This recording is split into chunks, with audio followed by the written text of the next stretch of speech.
Hi students, ഈ വീഡിയോയിൽ നമ്മൾ ഡിസ്കസ് ചെയ്യാൻ പോകുന്നത് ഡിസ്ട്രിബ്യൂട്ടഡ് ഡെഡ്ലോക്കിനെ കുറിച്ചാണ്.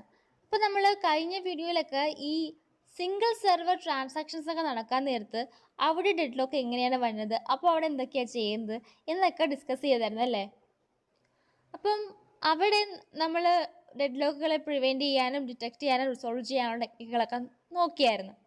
അപ്പോൾ ഈ ടൈം ഔട്ട് എന്ന കൺസെപ്റ്റൊക്കെ നമ്മൾ ഉപയോഗിച്ചല്ലോ. അതായത് ലോക്ക് സെർട്ടൺ ടൈം ആ ലോക്ക് ഇങ്ങനെ നിൽക്കത്തുള്ളൂ, അത് കഴിയുമ്പോൾ ആ ലോക്ക് വൾണറബിൾ ആകും. അപ്പോൾ അതൊക്കെ ഉപയോഗിക്കുക അതൊക്കെ ക്ലംസിയാണ്. ഡിറ്റക്ഷനാണ് പ്രിഫറബിൾ. പിന്നെ ഇതൊക്കെ ഡിറ്റക്ട് ചെയ്യാൻ വേണ്ടി നമ്മൾ സിംഗിൾ സെർവർ ട്രാൻസാക്ഷൻസിലൊക്കെ വെയിറ്റ് ഫോർ ഗ്രാഫ് ഉപയോഗിച്ചല്ലേ. അപ്പോൾ ഈ ഡിസ്ട്രിബ്യൂട്ടഡ് ട്രാൻസാക്ഷൻസിലും ഡിസ്ട്രിബ്യൂട്ടഡ് ആയിട്ടുള്ള ഡെഡ് ലോക്കുകളിലേക്ക് നയിക്കാം ഇത്. ഇപ്പോൾ തിയററ്റിക്കലി പറയുകയാണെങ്കിൽ നമുക്കൊരു ഗ്ലോബൽ വെയിറ്റ് ഫോർ ഗ്രാഫ് ഉപയോഗിക്കാം. ഈ ലോക്കൽ വൺസ് ഉപയോഗിച്ച് ഒരു ഗ്ലോബൽ വെയിറ്റ് ഫോർ ഗ്രാഫ് നമുക്ക് ഡെവലപ്പ് ചെയ്യാം. ഗ്ലോബൽ വെയിറ്റ് ഫോർ ഗ്രാഫിൽ ഒരു സൈക്കിൾ ഉണ്ടെങ്കിൽ ലോക്കൽ വണ്ണിൽ ഇല്ലെങ്കിൽ പോലും അത് ഡിസ്ട്രിബ്യൂട്ടഡ് ഡെഡ് ലോക്കിലേക്ക് നയിക്കുന്നു. അപ്പോൾ നമുക്ക് അതൊരു എക്സാമ്പിൾ വെച്ച് നോക്കാം അല്ലേ. Interleavings of transactions U V and W.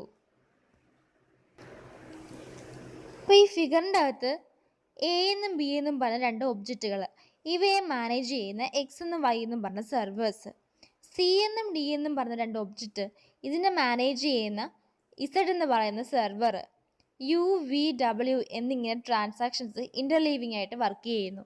അപ്പം അതാണ് ഈ എക്സാമ്പിളിൽ കാണിച്ചിരിക്കുന്നത് നമ്മൾ മനസ്സിലാക്കേണ്ടതുമായ കാര്യം. ഇനി ഇതിനെ ഒരു വെയിറ്റ് ഫോർ ഗ്രാഫിൽ റെപ്രസെൻ്റ് ചെയ്യാം അല്ലേ. നമ്മുടെ അടുത്ത സ്ലൈഡിൽ വെയിറ്റ് ഫോർ ഗ്രാഫ് ഉണ്ടായി, ഇതിൻ്റെ കറസ്പോണ്ടിങ് ആയിട്ടുള്ള അത് നോക്കാം ഇനി അടുത്തതായിട്ട്. അപ്പോൾ ഈ കംപ്ലീറ്റ് വെയിറ്റ് ഫോർ ഗ്രാഫിൽ എന്തൊക്കെയുണ്ട്? ഒരു ആൾട്ടർനേറ്റീവ് ആയിട്ടുള്ള എഡ്ജസ് ഉള്ള ഡെഡ് ലോക്ക് സൈക്കിൾ ഉണ്ട്. ഇതെന്ന് പറയുന്നത് ഒരു ട്രാൻസാക്ഷനെ റെപ്രസെൻ്റ് ചെയ്യുന്നു, ഒരു ഒബ്ജക്റ്റിനെ വെയിറ്റ് ചെയ്യുന്ന ട്രാൻസാക്ഷൻസിനെ, അതുപോലെ ഒബ്ജക്റ്റിനെ ഹെൽഡ് ചെയ്യുന്ന ട്രാൻസാക്ഷൻസിനെയും. അപ്പോൾ ട്രാൻസാക്ഷൻ അത് ഒരു ഒബ്ജക്റ്റിന് വേണ്ടി മാത്രമേ അറ്റ് എ ടൈം വെയിറ്റ് ചെയ്യാൻ വേണ്ടി പാടുള്ളൂ. അപ്പോൾ ഈ ഡിസ്ട്രിബ്യൂട്ടഡ് ആയിട്ടുള്ള ഡെഡ് ലോക്കിലേക്ക് ഡിറ്റക്ഷൻ ചെയ്യണമെങ്കിൽ ഗ്ലോബൽ ആയിട്ടുള്ള ട്രാൻസാക്ഷൻസ് കാണിക്കുന്ന വെയിറ്റ് ഫോർ ഗ്രാഫില്ലേ, അവിടെ ഒരു സൈക്കിൾ ഉണ്ടായിരിക്കണം. ഇതെന്ന് പറയുന്നത് ഇപ്പം ഈ ഗ്ലോബൽ ആയിട്ടുള്ള ട്രാൻസാക്ഷൻസ് എന്ന് പറയുമ്പം അത് പല പല സർവീസിലായി ഡിസ്ട്രിബ്യൂട്ട് ചെയ്യപ്പെട്ടിരിക്കുകയാണ്. അപ്പോൾ ഈ ലോക്ക് മാനേജർ ഈ ലോക്ക് വെയിറ്റ് ഫോർ ഗ്രാഫ്സിനെ ബിൽഡ് ചെയ്യുന്നു ഓരോ സെർവറിലും. എന്നിട്ട് ഈ ലോക്കൽ ആയിട്ടുള്ള വെയിറ്റ് ഫോർ ഗ്രാഫ്സ് കമ്പൈൻ ചെയ്ത് നമ്മൾ ഗ്ലോബൽ ആയിട്ടുള്ള വെയിറ്റ് ഫോർ ഗ്രാഫ്സ് നമ്മൾ ഉണ്ടാക്കുന്നത്. അപ്പോൾ ഇവിടെ സെർവർ വൈയുടെ കേസിലാണെങ്കിൽ യു അത് ബി എന്ന് പറയുന്ന ഒബ്ജക്റ്റിന് വേണ്ടി വെയിറ്റ് ചെയ്ത് നിൽക്കുവാണ് അല്ലേ. വൈ എന്ന് പറയുന്ന സെർവറിലല്ലേ ബി എന്ന് പറയുന്ന ഒബ്ജക്റ്റ് ഉള്ളത്. അടുത്ത വി എന്ന് പറയുന്നത് സിക്ക് വേണ്ടി വെയിറ്റ് ചെയ്തിരിക്കുവാണ് അല്ലേ. സി എന്ന് പറയുന്നത് ഇസഡ് എന്ന് പറയുന്ന സെർവറിലാണ് ഉള്ളത്. പക്ഷേ ഈ സി ഹോൾഡ് ചെയ്യുന്ന ആരെയാണ്? ഡബ്ല്യു ആണ് സീനെ ഹോൾഡ് ചെയ്യുന്നത്. അതുപോലെ യു ചോദിച്ച ബി അതര ഹോൾഡ് ചെയ്യുന്നത് വി ആയിരുന്നു. അതുപോലെ സെർവർ എക്സിൽ കിടക്കുന്ന ആ എക്ക് വേണ്ടി വെയിറ്റ് ചെയ്ത് നിൽക്കുന്ന ആരാണ്? ഡബ്ല്യു. പക്ഷേ എനെ ഹോൾഡ് ചെയ്ത് ആരാണ്? യു. അപ്പോൾ ഇവിടെ ഒരു ഗ്ലോബൽ സൈക്കിൾ ഫൈൻഡ് ചെയ്യണമെങ്കിൽ സെർവേഴ്സ് തമ്മിലൊരു കമ്മ്യൂണിക്കേഷൻ ഉണ്ടായിരിക്കണം. സെൻട്രലൈസ്ഡ് ഡെഡ് ലോക്ക് ഡിറ്റക്ഷൻ ഇവിടെ എന്താ പറയുന്നത്? ഇവിടെ ഒരു സെർവർ ഒരു ഗ്ലോബൽ ഡെഡ് ലോക്ക് ഡിറ്റക്ടറിൻ്റെ റോൾ വഹിക്കുന്നു. ഇവിടെ മറ്റുള്ള സെർവേഴ്സ് ഉണ്ട്, അവരുടെ ലോക്കൽ ഗ്രാഫ് ഒരു ടൈം ടു ടൈം സെൻഡ് ചെയ്തുകൊണ്ടിരിക്കുന്നു. ഇത് ഡെഡ് ലോക്ക് ഡിറ്റക്റ്റ് ചെയ്യുന്നു. എന്നിട്ട് ഏത് ട്രാൻസാക്ഷനാണ് അബോർട്ട് ചെയ്യേണ്ടത്, ഏതൊക്കെ സർവീസിനാണ് ഇൻഫോം ചെയ്യേണ്ടത് എന്നുള്ള ഡിസിഷൻ എടുക്കുന്നു. അപ്പോൾ സെൻട്രലൈസ്ഡ് ആയിട്ടുള്ള സർവീസിൻ്റെ സാധാരണ വരുന്ന പ്രോബ്ലം എന്ന് വെച്ചാൽ poor availability, lack of fault tolerance, no ability to scale എന്നിവയൊക്കെയാണ്. അപ്പോൾ അടുത്തതായിട്ട് നമുക്ക് local and global wait for ഗ്രാഫ്സിൽ വരുന്ന ഫാൻറ്റം ഡെഡ് ലോക്ക് അതെന്താണെന്ന് നോക്കാം അല്ലേ. അതായത് ഈ ഫാൻറ്റം ഡെഡ് ലോക്ക് എന്ന് പറഞ്ഞാണല്ലോ, നമുക്ക് തോന്നും അവിടെ ഡെഡ് ലോക്ക് ഉണ്ടെന്ന്. ഡെഡ് ലോക്ക് ഡിറ്റക്റ്റ് ചെയ്യും, പക്ഷേ ആക്ച്വലി അവിടെ ഒരു ഡെഡ് ലോക്ക് ഉണ്ടാവത്തില്ല. ഇതെപ്പോഴും ഉണ്ടാക്കുന്നത് വെച്ചാൽ ഒരു നമ്മുടെ ഇപ്പം നമ്മുടെ ഗ്രാഫിൽ ഒരു സൈക്കിൾ അപ്പിയർ ചെയ്യും, പക്ഷേ ശരിക്കും അവിടെ സൈക്കിൾ ഇല്ല. അതായത് ഈ ഓരോ ട്രാൻസാക്ഷൻസ് നടക്കുന്ന പല പല സെർവറുകളിലല്ലേ. അപ്പം ചില ട്രാൻസാക്ഷൻസ് ചിലപ്പോൾ ലോക്ക് ഒരു പർട്ടിക്കുലർ ആയിട്ടുള്ള ഒരു ഒബ്ജക്റ്റിൽ ലോക്ക് ചെയ്തിട്ടുണ്ടാവാം, പക്ഷേ എന്നിട്ട് ആ ട്രാൻസാക്ഷൻ ലോക്ക് റിലീസ് ചെയ്യുകയും ചെയ്തിട്ടുണ്ടാവും. പക്ഷെ നമ്മുടെ സൈക്കിളിൽ അത് കാണിക്കത്തില്ല. കാരണം ടൈം ലാഗ് കൊണ്ടാണ്. കാരണം ഇത് പല സെർവറിലല്ലേ ഉള്ളത്. അപ്പോൾ ചില ട്രാൻസാക്ഷൻസ് ഒരു ലോക്ക് ഒരു പർട്ടിക്കുലർ ഒബ്ജക്റ്റിന് ലോക്ക് ചെയ്ത് പിന്നെ ലോക്ക് റിലീസ് ചെയ്ത്, അപ്പോൾ ഇതൊക്കെ വേറെ സെർവറുകൾ അത് അറിയാനായിട്ട് സമയം എടുക്കത്തില്ലേ. അപ്പം ഇവരറിഞ്ഞത് വെച്ച് നോക്കുമ്പം അവിടെ ഗ്രാഫിൽ സൈക്കിളുണ്ട്, അപ്പോൾ അവർ ഡെഡ് ലോക്ക് ഉണ്ടെന്ന് അങ്ങ് വിചാരിക്കും. അപ്പോൾ ഇതിനാണ് നമ്മൾ ഫാൻറ്റം ഡെഡ് ലോക്ക് എന്ന് പറയുന്നത്. അതായത് ഇപ്പം യു അത് എക്സ് എന്ന് പറഞ്ഞ സെർവറിൽ വെച്ച് ഒരു ഒബ്ജക്റ്റിനെ റിലീസ് ചെയ്തു, എന്നിട്ട് അത് വിക്ക് വേണ്ടിയിട്ട് വെയിറ്റ് ചെയ്യുകയാണ് വൈ എന്ന് പറഞ്ഞ സെർവറിൽ. അപ്പോൾ ഇവിടെ ഒരു ഗ്ലോബൽ ഡിറ്റക്ടർ ഉണ്ടെങ്കിൽ ആ ഗ്ലോബൽ ഡിറ്റക്ടറിന് വൈയുടെ ഗ്രാഫ് കിട്ടും എക്സിൻ്റെ കിട്ടുന്നതിന് മുമ്പ്. അപ്പോൾ അത് നോക്കുമ്പം അവിടെ ഡെഡ് ലോക്ക് ഉള്ള പോലെ തോന്നുന്നത് ടി യുക്ക് വേണ്ടി വെയിറ്റ് ചെയ്യുന്നു, യു വിക്ക് വേണ്ടി വെയിറ്റ് ചെയ്യുന്നു, വി ടിക്ക് വേണ്ടി വെയിറ്റ് ചെയ്യുന്നു എന്നുള്ള ഒരു എഫക്റ്റ് അവിടെ കാണിക്കും. പക്ഷേ അവിടെ ഡെഡ് ലോക്ക് ഇല്ല, പക്ഷെ ഡെഡ് ലോക്ക് ആണെന്ന് തോന്നിക്കും. അതാണ് നമ്മുടെ ഫാൻറ്റം ഡെഡ് ലോക്ക്. അടുത്തതാണ് edge chasing a distributed approach to deadlock detection.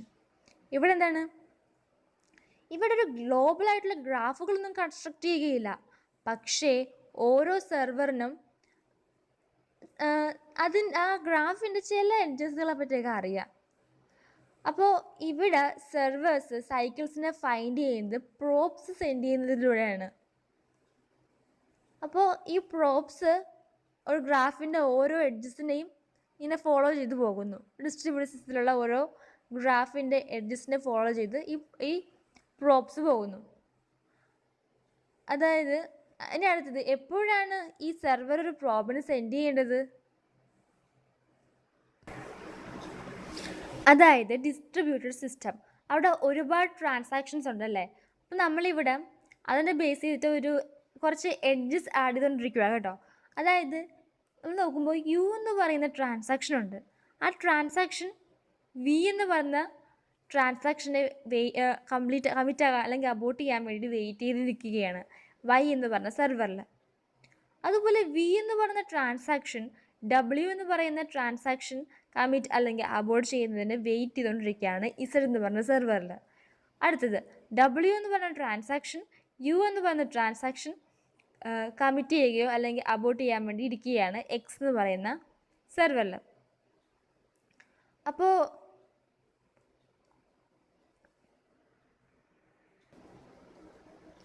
ഈ ഡബ്ല്യു എന്ന് പറയുന്ന ട്രാൻസാക്ഷൻസ് യു എന്ന് പറയുന്ന ട്രാൻസാക്ഷനെ എക്സ് എന്ന് പറയുന്ന സെർവറിൽ വെച്ച് വെയിറ്റ് ചെയ്യുന്നു.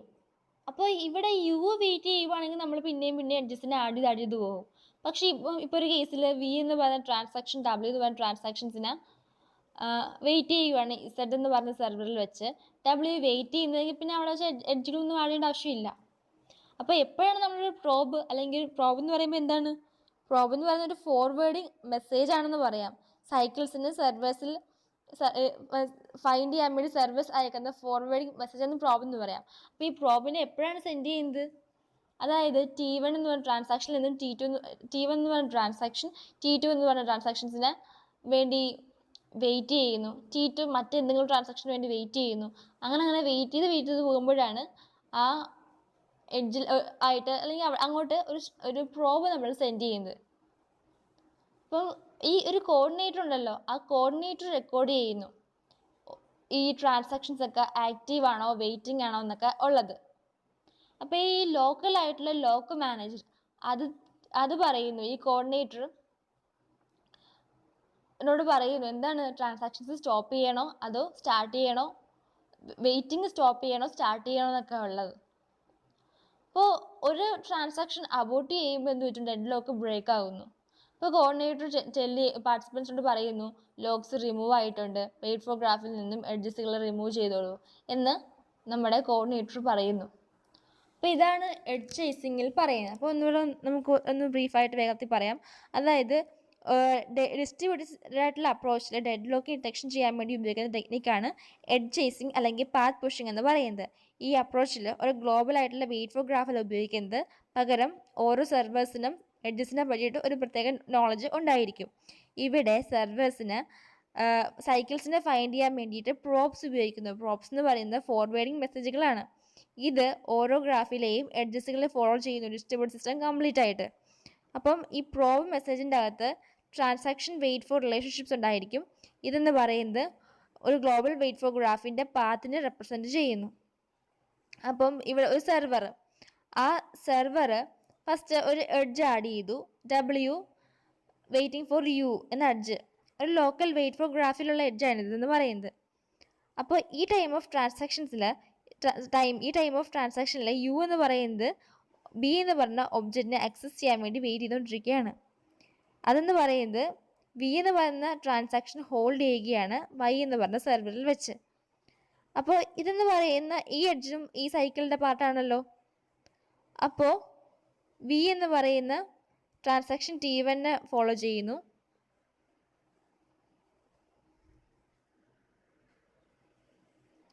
T1 T2 ഫോളോ ചെയ്യുന്നു, T2 മറ്റെന്തെങ്കിലും ട്രാൻസാക്ഷനെ ഫോളോ ചെയ്യുന്നു, അത് W ഫോളോ ചെയ്യുന്നു, പിന്നെ U ഫോളോ ചെയ്യുന്നു, V ഫോളോ ചെയ്യുന്നു. അങ്ങനെ സൈക്കിൾ പോലെ പോയല്ലേ. അപ്പം ഇങ്ങനെ ഒരു സൈക്കിൾ പോലെ വരികയാണെങ്കിൽ അവിടെ ഒരു ഡെഡ് ലോക്ക് ഉണ്ടാകാനുള്ള ചാൻസ് ഉണ്ടെന്ന് പറയാൻ വേണ്ടി പറ്റും. അപ്പം അങ്ങനെ ഇപ്പം 2 ട്രാൻസാക്ഷൻസ് ഉണ്ട്.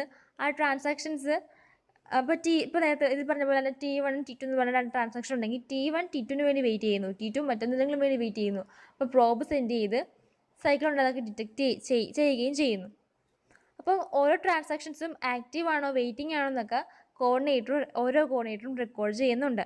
ഇപ്പോൾ ഒരു ലോക്കൽ മാനേജേഴ്സ് ഉണ്ട്, അത് കോർഡിനേറ്റർ കൊണ്ട് പറയുന്നു ഒരു ട്രാൻസാക്ഷന് വെയിറ്റിംഗ് സ്റ്റാർട്ട് ചെയ്യണോ സ്റ്റോപ്പ് ചെയ്യണോ എന്നൊക്കെയുള്ള കാര്യങ്ങൾ. ഇനി ഇപ്പോൾ ട്രാൻസാക്ഷൻ അബോർട്ട് ചെയ്യുക അല്ലെങ്കിൽ ഡെഡ് ലോക്കിനെ ബ്രേക്ക് ചെയ്യുകയാണെങ്കിൽ കോർഡിനേറ്റർ പാർട്ടിസിപ്പൻറ്റിനോട് പറയുന്നു ലോക്കുകളൊക്കെ റിമൂവ് ചെയ്തിട്ടുണ്ട്, വെയിറ്റ് ഫോർ ഗ്രാഫിൽ നിന്ന് വേഗം തന്നെ എഡ്ജസുകളൊക്കെ എടുത്തോന്ന് പറഞ്ഞോളൂ ഈ കോർഡിനേറ്റർ പാർട്ടിസിപ്പൻറ്റിനോട്. അപ്പോൾ ഈ എഡ്ജ് ചേസിങ് അൽഗോരിതത്തിൽ 3 സ്റ്റെപ്പുകളുണ്ടെന്ന് പറയാം അല്ലേ. Initiation, detection, resolution. ഇനിഷ്യേഷൻ എന്ന് പറയുമ്പോൾ എന്താണ്? ഇവിടെ എന്ന് പറയുമ്പം ഒരു T എന്ന് പറഞ്ഞ ട്രാൻസാക്ഷൻ U എന്ന് പറഞ്ഞ ട്രാൻസാക്ഷൻ സ്റ്റാർട്ട് ചെയ്യാൻ വേണ്ടിയിട്ട് വെയിറ്റ് ചെയ്യുകയാണ്. ഇവിടെ U എന്ന് പറയുന്നത് മറ്റൊരു സെർവറിൽ വെയിറ്റ് ചെയ്തുകൊണ്ടിരിക്കുകയാണ്. അപ്പോൾ ഇത് ഒരു ഡിറ്റക്ഷനെ ഇനിഷ്യേറ്റ് ചെയ്യുന്നു. എങ്ങനെയാണ്? ഒരു പ്രോബിനെ സെൻഡ് ചെയ്യുന്നതിലൂടെ. അപ്പോൾ ആ പ്രോബിൻ്റെ അകത്ത് T എന്ന് പറയുന്നത് Uവിനെ വേണ്ടി വെയിറ്റ് ചെയ്യുവാണെന്നുള്ള ഇൻഫർമേഷൻ ഉണ്ടാക്കും. ഇതായിരിക്കും സെർവറിലേക്ക് സെൻഡ് ചെയ്യുന്നത്. Where the U is blocked. അപ്പോൾ U എന്ന് പറയുന്ന ലോക്കിനെ ഷെയർ ചെയ്യുകയാണെങ്കിൽ ആ അതിനെ ഹോൾഡ് ചെയ്യുന്ന ആ ലോക്കിനെ ഹോൾഡ് ചെയ്യുന്ന എല്ലാ ഹോൾഡേഴ്സിലേക്കും ഈ പ്രോബിനെ സെൻഡ് ചെയ്യുന്നു. ഇതാണ് ഇനിഷ്യേഷൻ ഫേസിൽ വരുന്നത്. ഡിറ്റക്ഷൻ ഫേസിൽ എന്ന് പറയുമ്പോൾ ഡിറ്റക്ഷൻ്റെ അകത്ത് ഓരോ പ്രോബുകളും ഇവിടെ റിസീവ് ചെയ്യുന്നു, എന്നിട്ട് ഡിസൈഡ് ചെയ്യുന്നു ഡെഡ് ലോക്ക് ഉണ്ടായോ ഇല്ലയോ എന്ന്. എന്നിട്ട് ഈ പ്രോബുകൾ ഫോർവേഡ് ചെയ്യുന്നു. ഇപ്പോൾ ഒരു സെർവർ പ്രോബ് റിസീവ് ചെയ്തിട്ടുണ്ടെങ്കിൽ അതിനകത്ത് എന്തൊക്കെയുണ്ട്? T എന്ന് പറയുന്ന U എന്ന് പറഞ്ഞ ട്രാൻസാക്ഷന് വേണ്ടി വെയിറ്റ് ചെയ്യുവാണെന്ന് കാണും ഈ സെർവർ. അപ്പോൾ സെർവർ നോക്കുമ്പോൾ U എന്ന് പറഞ്ഞ ട്രാൻസാക്ഷൻ എൻ്റെ പരിധി വന്ന ട്രാൻസാക്ഷൻ അല്ലേ, അത് ആരെങ്കിലോട് വെയിറ്റ് ചെയ്യുന്നുണ്ടോ എന്ന് നോക്കും. അപ്പോൾ U Vനായിട്ട് വെയിറ്റ് ചെയ്യുന്നത് പോലെ സെർവർ കാണും. അപ്പം എന്ത് ചെയ്യുന്നു? ആ പ്രോബിൻ്റെ അകത്ത് T Uവിനെ വെയിറ്റ് ചെയ്യുന്നു, U Vനെ വെയിറ്റ് ചെയ്യുന്നു എന്നുള്ള മെസ്സേജാക്കി മാറ്റി അതിനെ ഫോർവേഡ് ചെയ്യുന്നു. എന്നിട്ട് അത് ആരാണ്? ഈ V എന്ന് പറയുന്ന ട്രാൻസാക്ഷൻസിൽ നിൽക്കുന്ന മറ്റൊരു സെർവർ ഉണ്ടല്ലോ, ആ സെർവറിലേക്ക് ഈ പ്രോബിനെ സെൻഡ് ചെയ്യുന്നു. അപ്പോൾ ആ സെർവർ പിന്നെ ഇതുപോലെ പുതിയൊരു എഡ്ജിനെ ആഡ് ചെയ്യുന്നു. ഇങ്ങനെ ആഡ് ചെയ്ത് അവസാനം സൈക്കിൾ ഉണ്ടോ എന്ന് ചെക്ക് ചെയ്യുന്നു. അടുത്തതാണ് റെസൊല്യൂഷൻ. ഇവിടെ എന്താ ചെയ്യുന്നത്? അതായത് ഇവിടെ സൈക്കിൾ ഡിറ്റക്റ്റ് ചെയ്തിട്ടുണ്ടെങ്കിൽ എന്ത് ചെയ്യണം? ഈ സൈക്കിൾ മാറ്റാൻ വേണ്ടി എന്ത് ചെയ്യണം? ഏതെങ്കിലും ട്രാൻസാക്ഷൻസ് അബോർട്ട് ചെയ്യണം. എന്നാലേ ഡെഡ് ലോക്ക് ബ്രേക്ക് ആകത്തുള്ളൂ, സൈക്കിൾ മാറത്തുള്ളൂ. അപ്പോൾ ഈ വീഡിയോയിൽ നമ്മൾ ഡിസ്കസ് ചെയ്തത് ഡിസ്ട്രിബ്യൂട്ടഡ് ഡെഡ് ലോക്കും അതിൻ്റെ കുറച്ച് ഫീച്ചേഴ്സിനെ പറ്റിയിട്ടാണ്. എല്ലാവർക്കും ഈ ടോപ്പിക്കിനെ പറ്റി ഒരു ഐഡിയ കിട്ടിയെന്ന് വിശ്വസിക്കുന്നു. Okay, thank you.